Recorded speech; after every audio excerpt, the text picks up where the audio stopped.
All right, next up, the most important part of most transactions are all the inspections. This is going to really determine the course of the deal from here on out. The buyer's going to be responsible for scheduling the full home inspection. They're going to use the inspector of their choice. It's advisable if you're the seller not to be at the home during that time. Their broker's going to be the one to let the inspector in, and oftentimes the buyer's there as well. And they're going to be taking a deep look at the house. As a seller, it's advisable that you make sure that the inspector is going to have access to all the major components of your home. This includes access to the crawl space, access to the attic. They're going to want to have access to the electrical panel, and really every component of the home. They're going to be doing a very thorough analysis of the property. Now, the inspector is not a qualified, licensed contractor who's going to quantify what repairs cost or exactly how to do them, but they're going to disclose everything to the buyer in a very thorough report, typically with photos, videos, and maybe even some links to more information about the type of issue that they discovered. Once the buyer receives this report, they're going to be reviewing that with their broker and determining what they're going to be asking for in repairs. Let's say the inspector decides that maybe this roof is at the end of its useful life. In the report, he's going to be advising them to further consult with a professional roofer to find out if there's repairs that can fix this or if in fact a replacement is needed. So what will happen is we will receive a repair addendum specifying all of the repair requests that the buyer is expecting the seller to complete.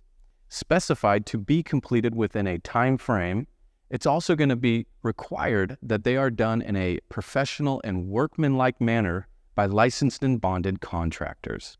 When representing a seller, we're going to work together to evaluate the potential cost of that. And we're going to get bids on our own and determine what's going to be a fair thing to reply with. In some cases, maybe we do have that backup offer and we don't need to offer anything. But on average, there is repairs that are negotiated and getting completed as part of the negotiations. In some cases, a buyer might be okay with some form of compensation, whether that's a credit at closing or a price reduction to compensate for what the cost of those repairs may be. From the date of mutual acceptance, most inspection contingencies are 10 to 12 business days from that date. At times, it's not a sufficient time frame. There may be something like a foundation issue or something on a larger scale that takes time for multiple different contractors to come out, evaluate it, and provide proposals as to what that repair work would look like. And at times we'll have to extend that inspection contingency to have the sufficient amount of time frame to get through this process and make sure that we can come to an agreement with the buyer and the seller on all repair items. So at this point, I'm going to turn it over to Jim from Perfection Inspection to tell us a little bit more about his inspection process. I want you to be able to share with everybody what to expect at an inspection. A lot of people think about inspections and they think about passing and failing things and maybe code compliance. It's not necessarily what we do. It's like buying a used car. And let's say you have a nitpicky friend that's a mechanic. And you take your used car to this mechanic and he says, hey, I don't care if you can buy this car or not, but if you do and bring it to me, this is what I'm looking at. And so he's going to give you a list of what's going on and what to be aware of and what to be careful of. So I like to come in first doing the appliances as far as the kitchen appliances, installed appliances. One of the installed appliances that's really common is a dishwasher and running it through normal cycle. Normal cycles typically take like 2.5 hours. Get those started right away. And then I also go through and kick on all the lights, fans as best I can, electrical load test. Usually I kind of roughly work my way from top to bottom. So then I'll go outside, we'll do the roof, do the perimeter exterior, then come inside, mechanical systems, garage, electrical panel, furnace, water heater, attic, and then kind of work my way through and do crawl space very last, save the best for last. That's always the best part, I'm sure. And really it's when you made the offer, you thought you knew what the house was.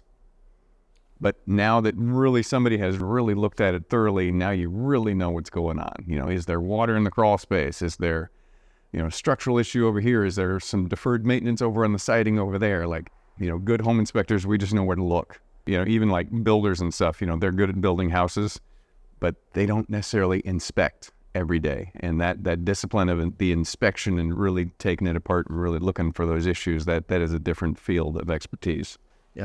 We're just getting started here. It's 9 a.m. How long you think you'll be here today looking at things? Usually on-site's going to be around 3 hours to go through, because we're looking at all the windows, outlets that we can get to, heating systems, plumbing system, electrical system. There is a lot of stuff to look at, to really look at it thoroughly. And then most home inspectors are turning those inspection reports around within a day. When they get my report, it tends to be a list of what's wrong, fix it. But if a buyer can be with me, we can really talk about, hey, how did it get like this? And was it installed wrong? Or maybe, hey, this is installed wrong, but I don't really see it causing problems in the future. But watch it. So that they get a lot of context that's not necessarily in the report. So I love buyers to be here as much as they can. But it's okay. My report is super thorough, but I find that I can't cover nearly the amount of ground that I can if they're with me. And how often do you change your furnace filter? Just basic home maintenance stuff that if you haven't owned a home, you're not thinking about. And there's lots of stuff to think about. Or even a lot of homeowners who don't think about them or have never been taught any of the basic maintenance suggestions. Absolutely. Well, thank you. I appreciate you. Thank you, James. Hopefully this one goes pretty good, and look forward to seeing the report. Fingers crossed. All right. Take care. Thanks.